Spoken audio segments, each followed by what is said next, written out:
Before hentai had a name, before Fritz the Cat became the poster child of adult animation in the West, Japan had already gone there. In 1969, Osamu Tezuka, the creator of Astro Boy, dropped a wild, erotic, psychedelic animated film called A Thousand and One Night.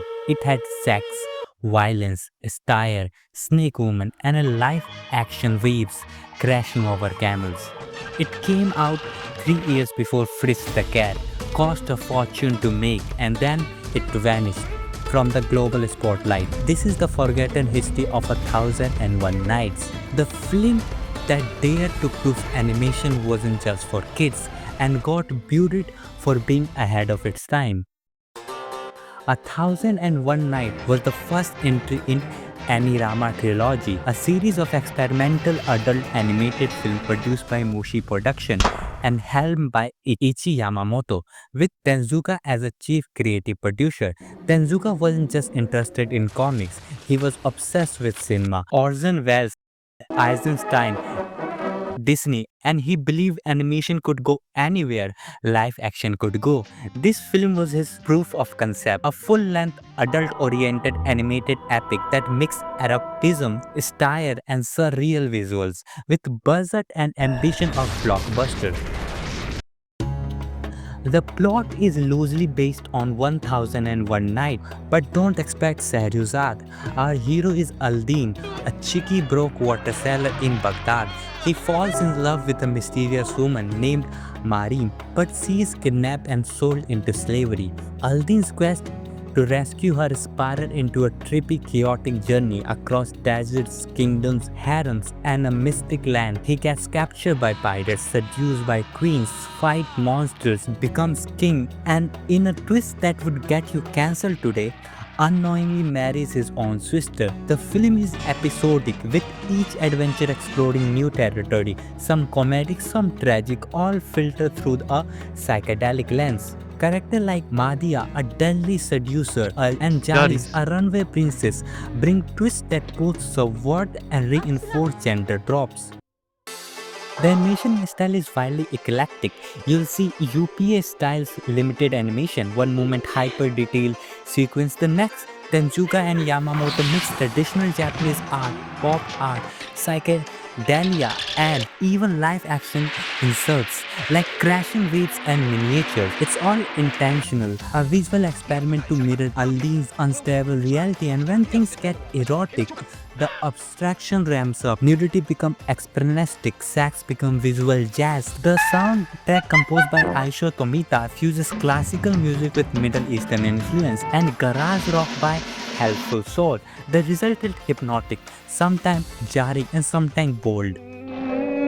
The film's production was massive, over 60,000 frames, handled by large rotating teams and Mushi production. The character of Aldine was modeled after French actor Jean-Paul Belmondo to appeal to international audience. Tenzuka goals to show that Japan could make adult animation with global appeal. He even promoted it overseas, but culture clashes and censorship issues stood in the way.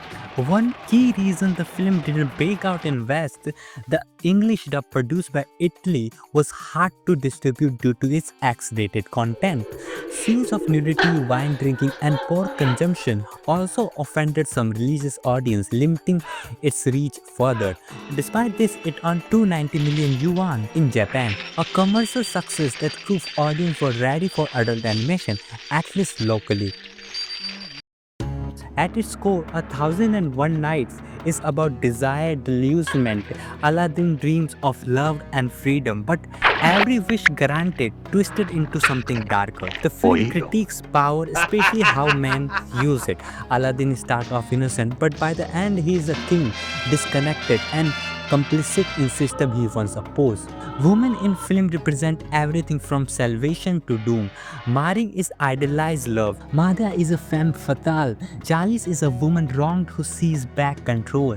Their arcs aren't always handled sensitively, but they do have surprising weight. One standout scene is the island of Serpent Woman, a dreamlike paradise that turns deadly. It reflects Aldin's fantasy collapsing under their own weight. And of course, there's an incest twist.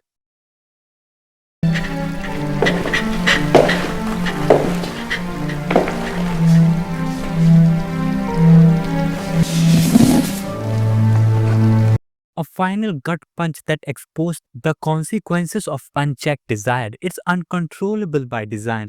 The film doesn't celebrate it, it's use it as a way to break Aldin's fantasy entirely. Over the year, critics have raised valid issues. The film reflects an Orientalist lens, turning Middle Eastern culture into playground of exoticism, sensuality, and violence. Women are often naked, objectified, or positioned as a temptress. Though some characters do fight back against the framing, scholars like Raina Dennison argue that film is both product of its time and a critic of it. It tries to use eroticism to sell animation to adults, but in doing so sometimes repeats the very trope it could have subverted. Still, there's a difference between what the film does and what it says. Beneath the nudity and wild visual, there's a commentary on how dream can become prisons and how the search for freedom can lead to self-destruction. In Japan, the film was seen as a bold success, but internationally it was largely forgotten, overshadowed by Fritz the Cat in 1972, which became the Western face of adult animation. The English dub disappeared for decades, only resurfacing in 2020 thanks to Distork Media, which released a beautiful restored Blu-ray with both Japanese and English tracks. Today's gaining cult following, not just for its weirdness, but for its animation. This wasn't just a horny anime, it was a declaration that animation could be sensual, political, satirical, and beautiful. A Thousand and One Night isn't perfect, it's problematic, chaotic, sometimes confusing, but it also daring, original, and visually unforgettable. It's laid the groundwork for adult anime, inspired for generation of experimental animator, and expanded the boundaries of what animation could do. If you care about anime history or animation as a serious medium, this film is essential viewing. Just maybe don't watch it with your parents. Have you seen this film? What did you think? Drop a comment below. And if you want more deep dives into lost anime history, hit that like button, subscribe, and ring the bell like it's a magic lamp.